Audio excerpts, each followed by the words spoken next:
আসসালামু আলাইকুম। বাসাতে ভালো লাগতেছিল না, যার কারণে বের হয়ে আসলাম জয়ঢিতে মামার ছোলা খেতে যাব।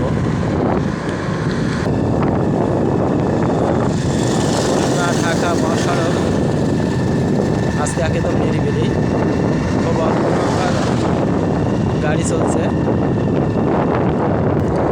প্রতিদিন জীবন সংগ্রামে মানুষ খুলনা থেকে ঢাকার উদ্দেশ্যে রওনা হচ্ছে। আসলে জীবনটা একটা সংগ্রামের, এখানে বেঁচে থাকতে হলে আপনাকে সংগ্রাম করে চলতে হবে। এখান থেকে বাগেরহাটের ঐতিহ্যবাহী ষাটগম্বুজ মসজিদ 35 কিলো দূরে। দূর দূরান্ত থেকে ষাটগম্বুজ মসজিদে দর্শনার্থীরা এসে থাকেন।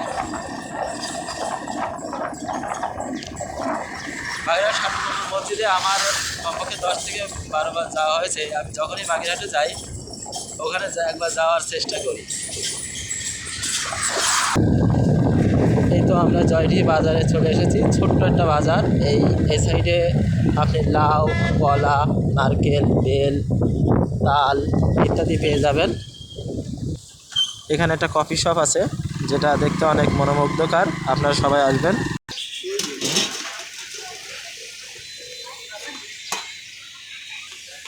এই তো আমরা আমাদের কাঙ্ক্ষিত ঝালমুড়ি পেয়ে গেলাম। ঝালমুড়ি মাখা অনেক মজা হয় এখানে, যার জন্য প্রতিদিনের মতো আজকেও আসা।